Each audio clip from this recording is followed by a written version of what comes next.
So, folks, welcome back to the Antony Gordon Show.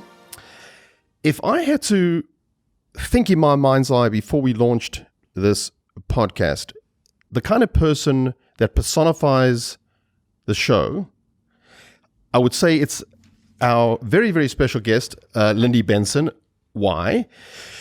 Because those of you who've been listening to the show, the 643 million listeners that are listening to the show, you probably have heard me talk about the fact that we all have bumps in the road. We all have curveballs. And it seems, if we talk in binary terms, that some people become victims and others become victors. Some people will talk about why me and talk about the lemons that were thrown their way, and others turn the lemons into lemonade. So, Lyndie, you are clearly a person who has been through a lot and has overcome a lot, and is a person who has made a lemonade out of lemons. So, just for the listener's sake, so Lyndie, correct me if I'm saying anything that's not accurate.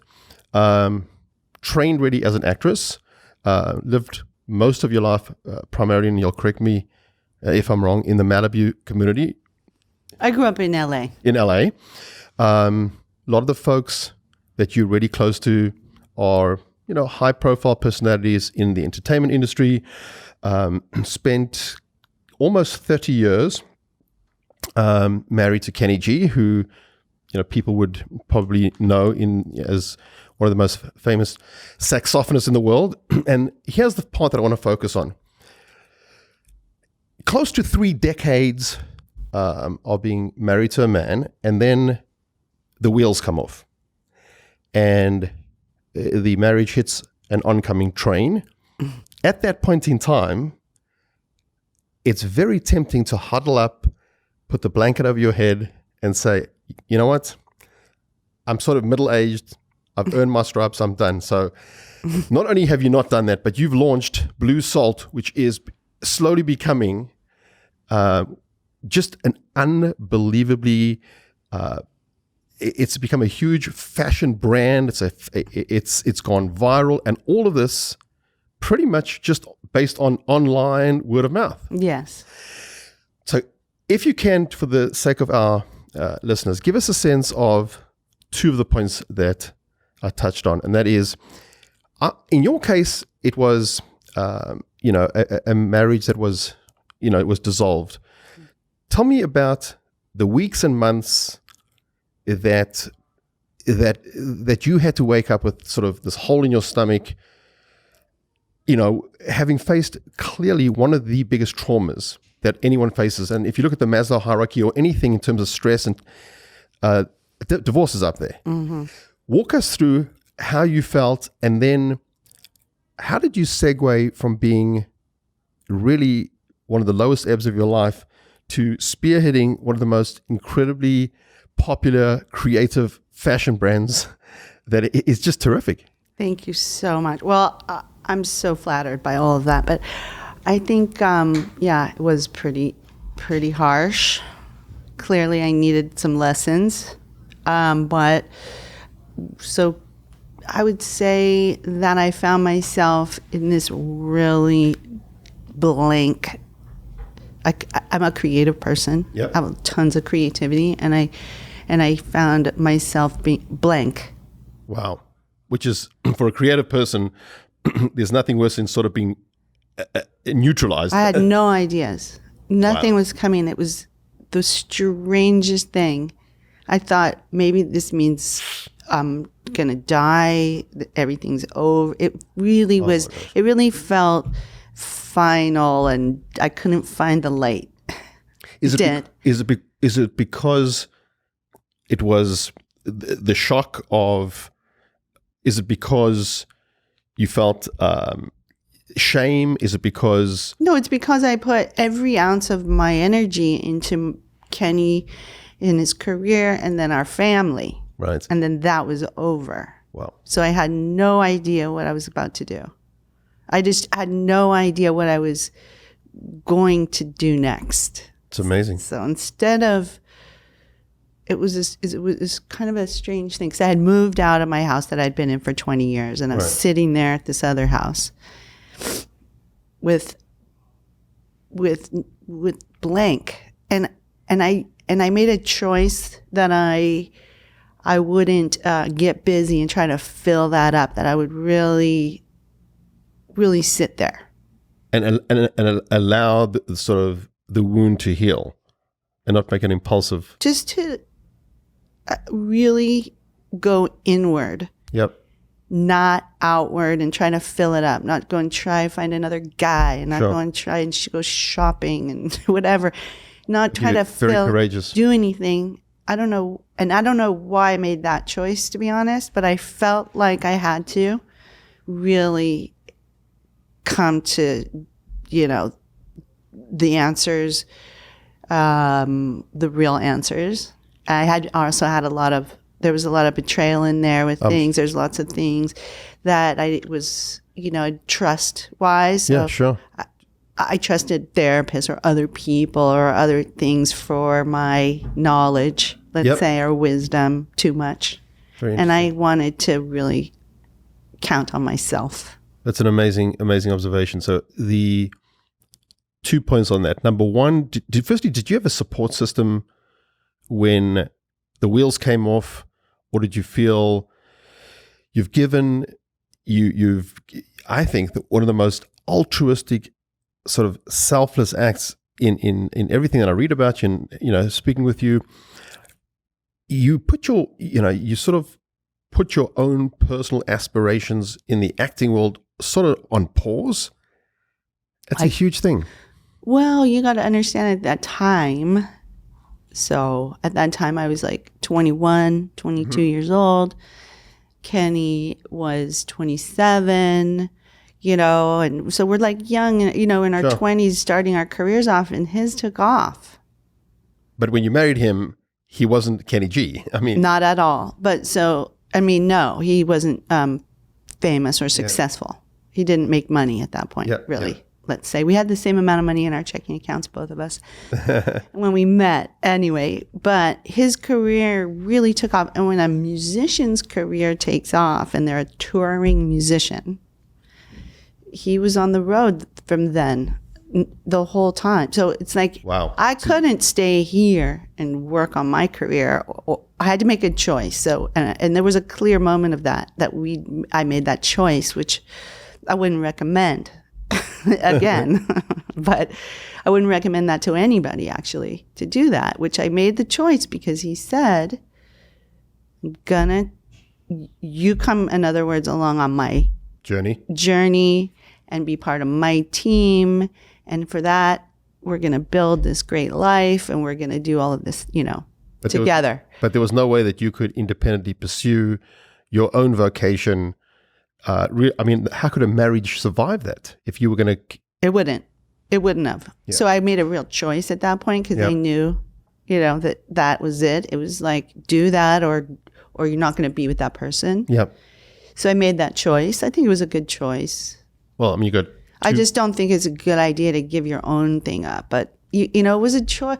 It really was the right choice. I have my boys, I mean, look at the fruits of the. I have too many great things boys. From it. We had a real fairy tale. Yeah. Real success and great 3 decades. But it sounds like it was. Correct me if I'm wrong. A lot of it was on the go. It was like living. In the beginning, it was all on the road. Yeah, all on the go, and then had kids, and then we became more settled. But he was still on the road, going on the road, coming back, coming, and I'm holding the fort with the kids in the house.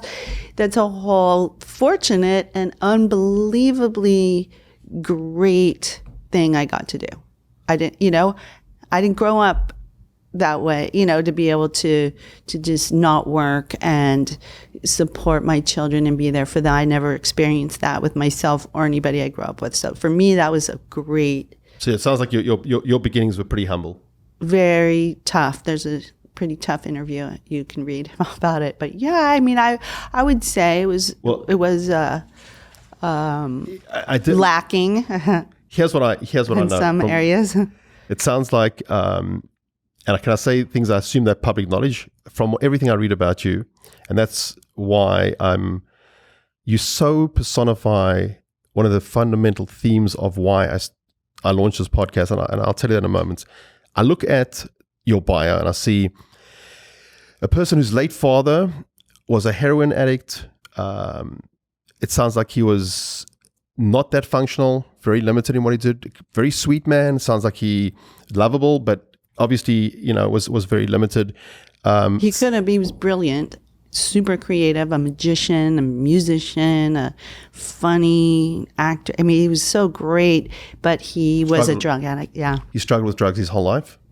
So this, during your formative years, that's your paternal figure. Your mom sounds like just did the best she can with the cards that she was dealt, and she's a paralegal. Obviously, it's very limited in terms of the financial level that she could sustain the family as a paralegal. So at that point in time, I think that you either have to decide, listen, I'm going to roll up my sleeves and I'm going to, take whatever cards I've been dealt and go out there and make it happen. Or I'm going to feel sorry for myself and say, why is my last name like Rothschild? And clearly you didn't, you have a tremendous resilience. You have a tremendous grit, because a lot of people, it's much easier to feel sorry for oneself. I have goals. Very clearly. And I have things I want to do. So I feel like that is counterproductive. How do you think growing up with challenges prepared you for, in the middle of your life, having to switch gears completely? I think I learned a lot of what I didn't want. Yeah. And what that kind of started to fill me with ideas of what I did want. Yeah. So you're like, I don't want that. That looks pretty good over there. I'd rather have that. But then I started to have, fill up with dreams. But nothing seems to have come easy for you. No, really not. Okay, so really not. Nope, nothing. I can't think of anything that's ever really actually come easy, but I won't. It's different. Coming easy is interesting, because like with Bleusalt, everything comes to me. I don't have to force it's not forced. I'm not doing that. So in that way, it's easy. But I wouldn't say it's easy. No, I know what you're saying. Well, we're going to talk about Bleusalt, and I think there's a big part of what your whole ethos is around energy, which I want to talk about. But I just, as you were speaking, I was asked to speak last night. Was it last night or the night before, to a number of primarily college kids about life lessons that we can learn from the late Kobe Bryant. We represent a lot of people in the NBA, and there were 4 main life lessons. The one life lesson that I underscored was there is nobody around the NBA, no one who even was within few degrees away from Kobe, that wasn't aware of his insane work ethic. Yeah, he was the first person in the gym. It was dark and cold, and he was there. He underscored the whole notion that if you want greatness and success, the price you're going to pay is hard work and pain, and nothing that's worthwhile. I would agree with that 1,000%. But it doesn't feel like hard work, and I'm sure that it didn't feel like hard work to him. It's interesting, because I saw an interview where he said it's the biggest gift, where it seems that what he trained himself to do so well, his craft, he loved so much. Yeah, and so it doesn't feel like work. Yeah. So that's the trick. Like, find something you love, and then it won't feel like work. And I know that that's a saying, and everybody says that, but it's so true. It is a truism. And also, if you really, some people go, "Oh, well, I don't have any talent," but that's not true, because every single human 100% has something that they could contribute in a big way and be passionate about, and they have to find it, and it's there. And then when you find that thing, whatever it is, it's so great. Well, it sounds like the world, the life that you're living right now, and what you're doing, and we're going to talk about what Bleusalt is. It seems like things have come together so beautifully, and that you so have found your calling. Because I wanted you to speak to our listeners about how you went from a very shocking trauma to within a reasonably short amount of time launching a fashion brand that's just taken off. And I mean, I love your stuff. It's just fantastically comfortable. Not only is it comfortable, it's aesthetically appealing. It's environmentally friendly. There's a piece of your whole model that's in the non-profit world. All the boxes are checked. Yeah, so earlier you talked to me a little bit about God, and you said you have a relationship with God. Yep. I do, and I gave it all up to God, and said, to myself, to God, to whatever, when I was sitting there, that I want my highest possible destiny. That's amazing. But I didn't manufacture what that was. But then things started appearing. But you made yourself a repository. You made yourself open to it. Right. And I always tell people there's two things. So it was blankness. I feel like the two things, it was like a surrender. Yeah. A blank, I don't know anything. Humble. Yeah, really. And then still, I don't know, asking, and you don't know. For sure. It's scary. No, that you can't have. You can't have fear. No. I'll tell you why I'm asking this. You know that you have to figure out. You cannot have scary in there. So I'm going to ask you a very tough question. And this is, I found in my life, as the work that I've done as a life coach, the work that I've done in sort of the spiritual world, the professional world, is I have found that people who have a complicated relationship with their father often have a difficulty in having a open, trusting relationship with God. And it sounds in your case that's not the case. It sounds like you were able to... I didn't have a complicated relationship with my father, and maybe that's why it wasn't complicated. Meaning, notwithstanding the fact that... I never doubted his love for me, which is okay, great. So that's the key.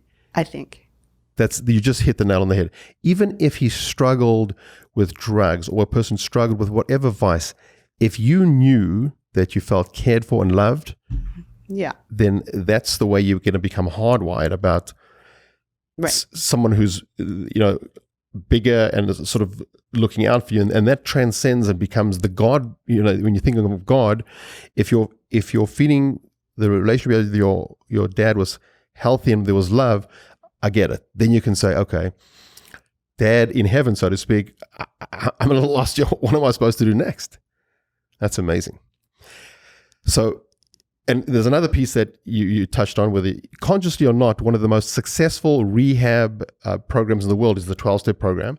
And the big book talks about... I did a lot of Al-Anon. Okay, Al-Anon I've been through with clients, and I've been through their literature. Clearly, giving over, let go, let God. Everything that everything that you're talking about. I didn't even think about that, but yeah. That's exactly what. Yeah. It's amazing. Yeah. How did that is really funny. Once you created this sort of vessel and you ask God to pour how did this crystallize into Bleusalt? Well, I had an assistant. Okay. Kenny and I, for 15 years. Okay. Who's a girl that started a business. Yep. And that business didn't have the patent, so then she started to have to make some clothes. Okay. She came to me with this dilemma of hers, asked me if I would give her some ideas to help her maybe do a capsule collection. I love the fabric. It just sort of like opportunities started presenting themselves, felt right. Yeah. Just one thing led to the next in the beginning that way. There was one, I had a partner in the beginning that was a bad thing, and that ended up I got rid of that quickly and Good. got back on track. But there was things that happened, but really, I guess it was just me saying yes to something that was there. I said, yes, I'll do that. That didn't work out, actually. Okay, then I'll do this. It just was little thing after little thing that ended up in a capsule collection with this amazing fabric that I ended up researching to the nth degree, because the fabric that was presented to me at first, I loved, but it was bad practices, environmental practices making it. It's called modal. It's really actually practically made like a plastic. It's very, very bad. Gotcha. And then I started to research if there was some great version of a soft thing like that, and I did find it. And there's a mill in LA, and we started working together, because at first it was shedding, and I mean, I just I don't know. I told you I like details, so like I just started to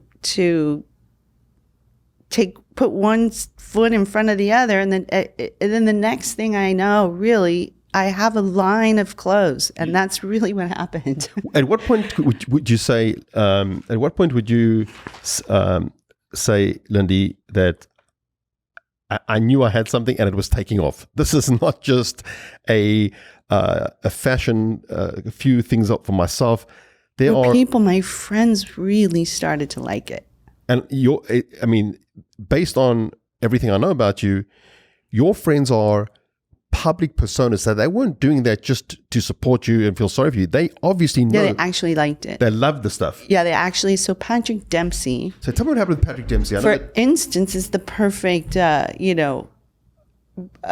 example that he called me up. I know his wife. We sculpted together. Wow. For a long time, we sculpt with and even we do sometimes still. It's just a fun thing. It's not a serious thing. Patrick Dempsey is her husband. So, but he wanted to have a meeting with me.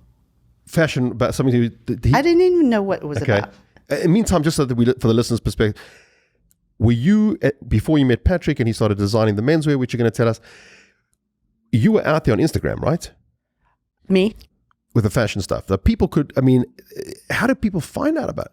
How did Patrick know that you were even? He was buying, Well, I had a couple of we're in Malibu, first of all. So he's in Malibu. It's a tight-knit community. So he's in Malibu, we're friends. People find out. I don't know how he found out, but he was buying it by himself online. Amazing.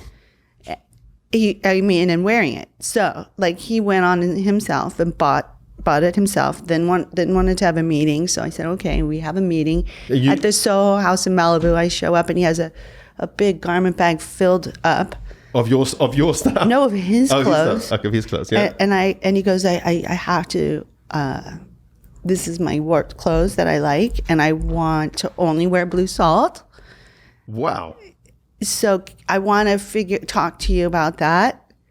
Because I want to only wear Bleusalt. He's really serious. It was a very serious what a vote of confidence. Thing.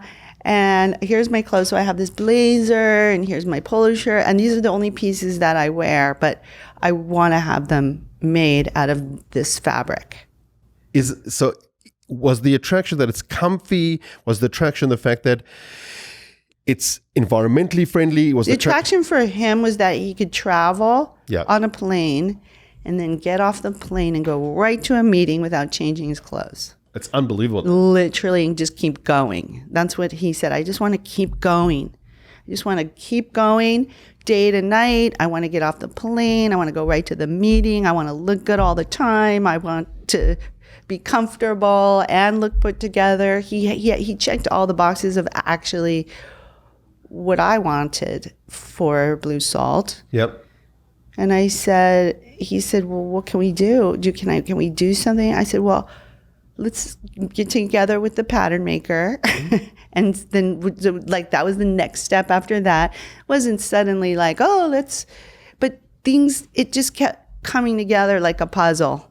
Amazing. Anyway, next thing I know, he's designing the men's collection. And he said, Lyndie, I would like to proactively assume some role.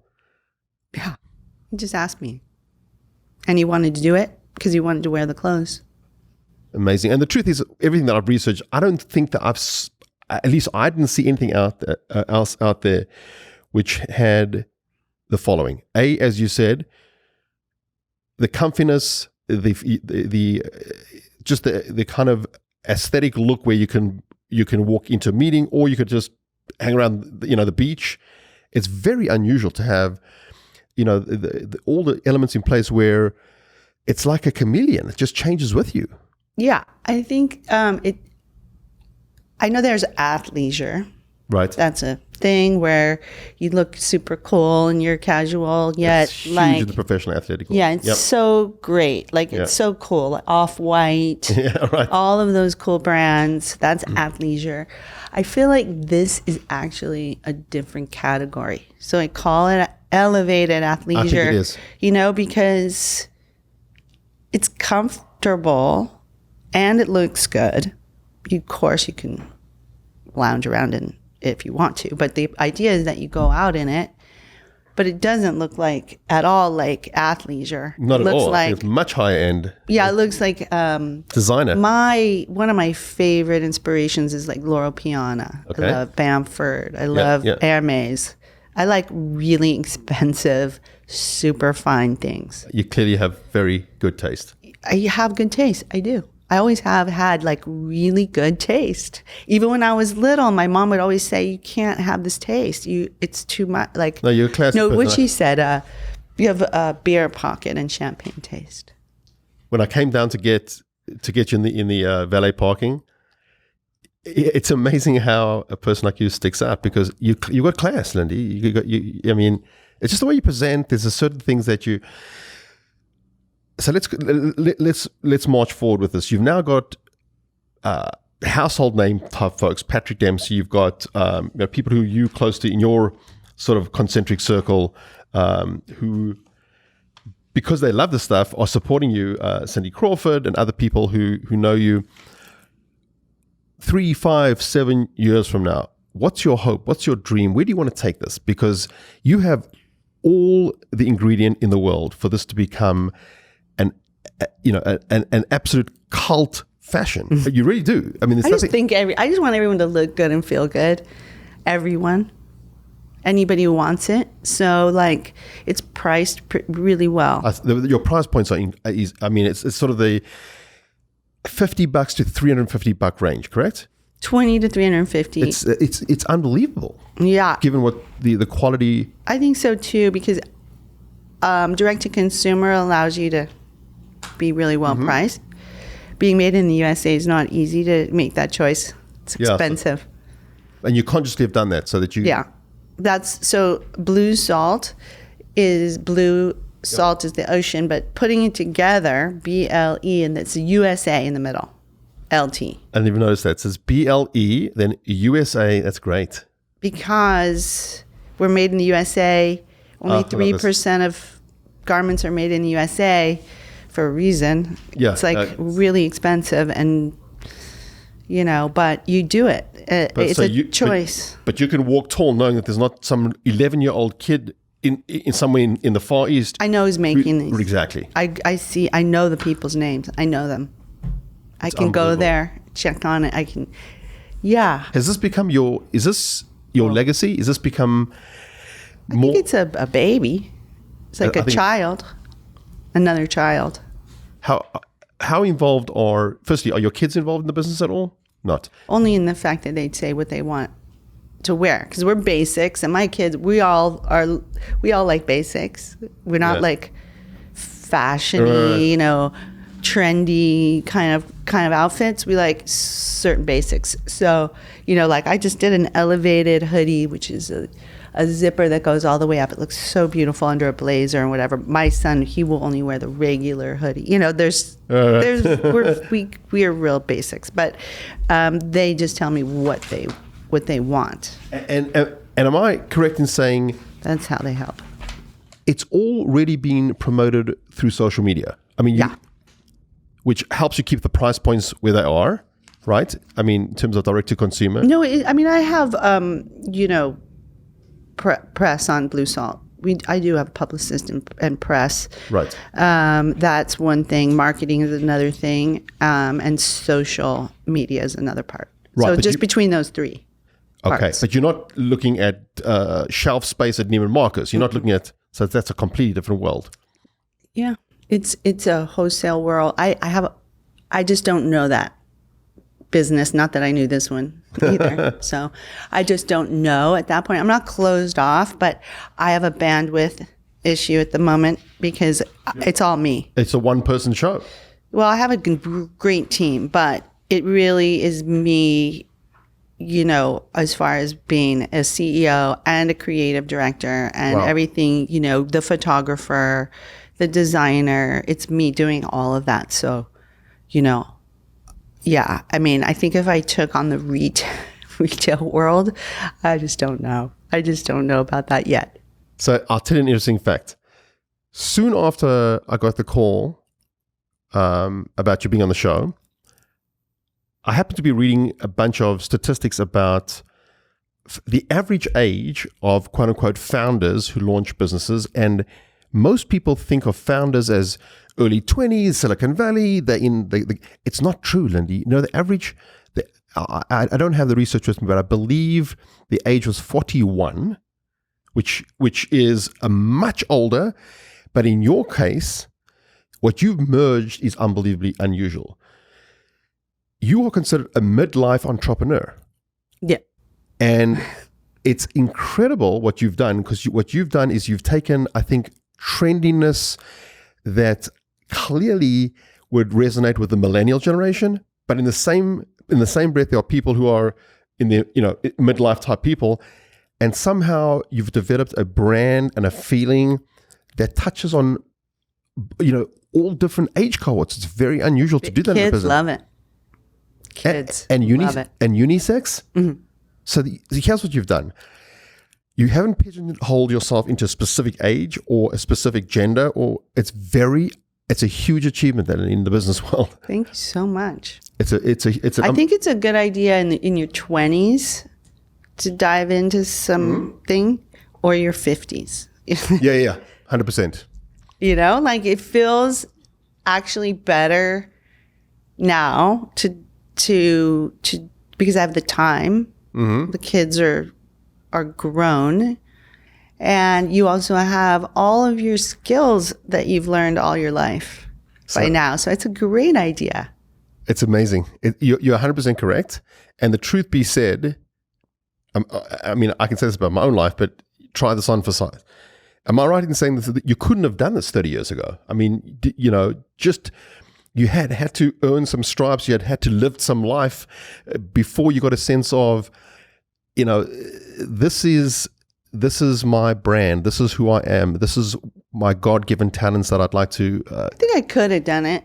I mean, you're clearly an extremely creative person. I mean, I don't. Yeah, I could have done it if I have I spend 24/7 on this, so. Yeah, I can see an incredible your work ethic. Yeah. But Kobe, I mean, that's clearly. Gosh. Can you talk to us a little bit about another unusual thing that I see is that there's a portion of all the sales that go to Best Buddies. Can you tell us a bit about that? We're working out right now a partnership. We don't know exactly what we're doing, but there are... just went out to 150 million people. Should we cut that out? No, I love Best Buddies. And Best Buddies is going to be our partner for... our charity partner, sure. Can you tell us a little bit about the 501c3, obviously the charity or their nonprofit, right? Yes, and it was started by Antony Shriver. Okay. His mother started Special Olympics. Amazing. And so it's an organization all over the country, all over the world. Yeah. I'm blanking on how many schools, but it's a club in schools, so they have someone to eat lunch with. I love it. Really, that is what Best Buddies is at the core, is just a friendship with people with intellectual disabilities. It's a phenomenal cause. Yeah, so it's about inclusivity. Beautiful. And I love that with the clothes as well. Because doesn't it, it's part of the message of the brand, I think. Mm-hmm. I love it. Tell me if this is correct.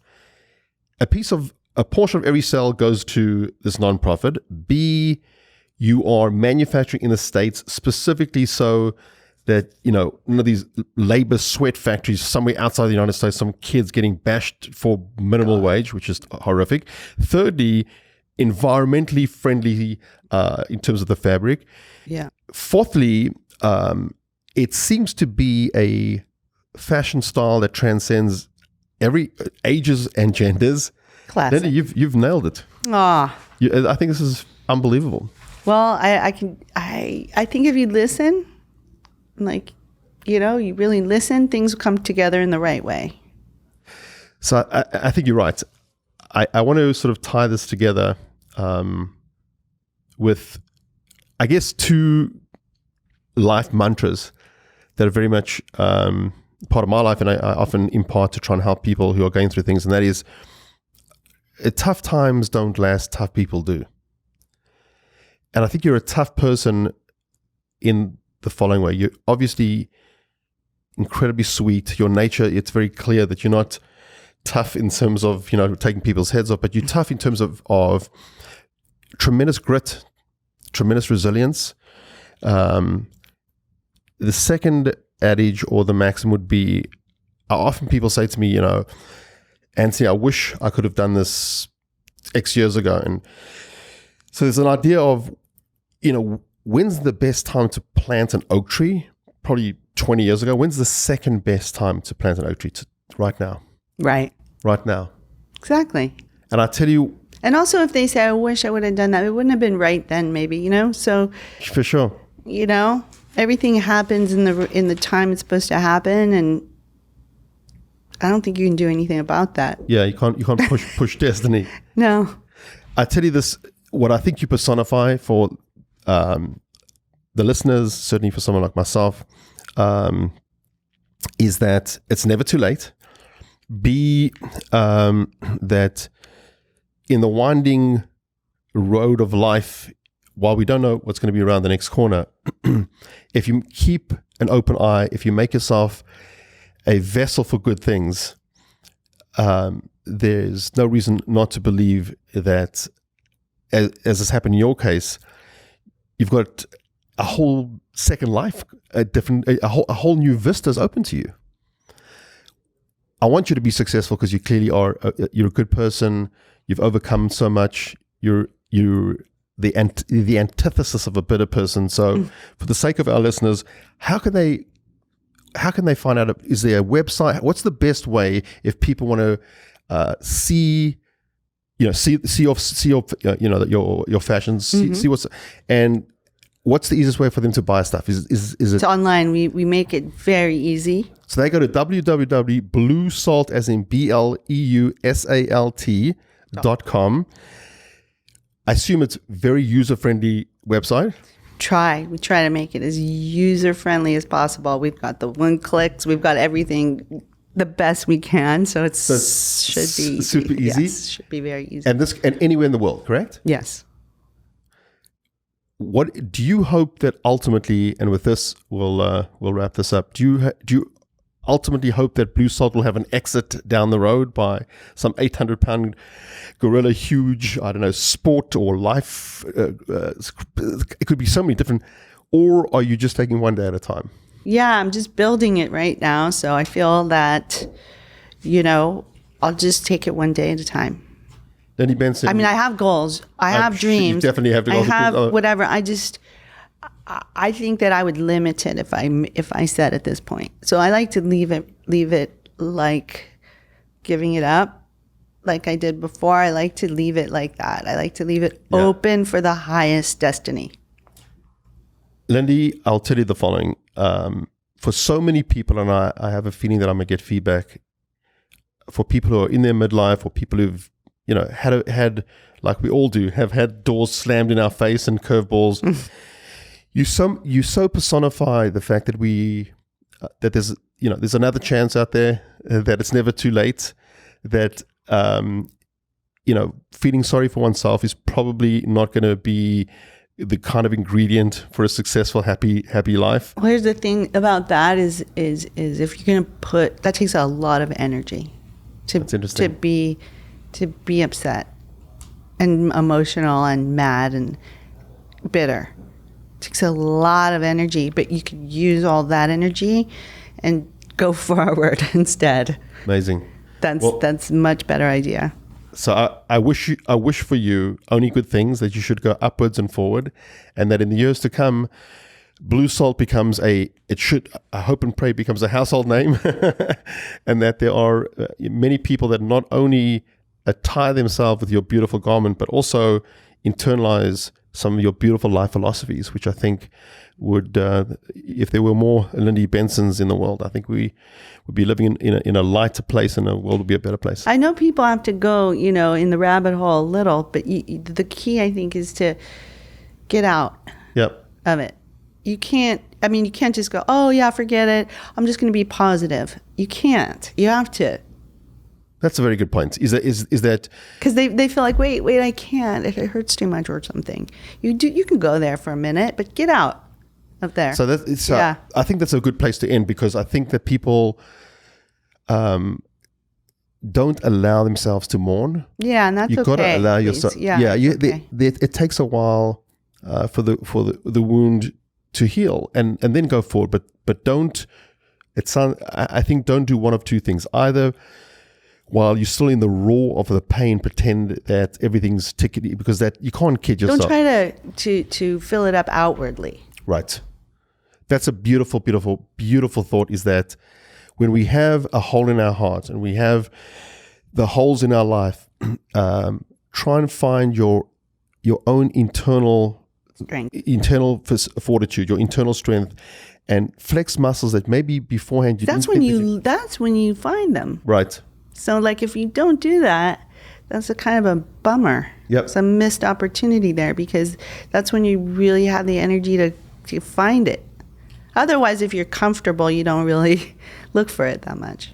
So I'll end by saying I thought that I was going to meet someone today who has gone through a lot and developed has become a fashion sensation. But I also met someone today who's a life philosopher. You've got some incredible tools for life, which I think will help a lot of people. And I think that Still learning, though. we're all learning. Yeah. Lyndie, thank you for your time. I appreciate it. Thank you so much.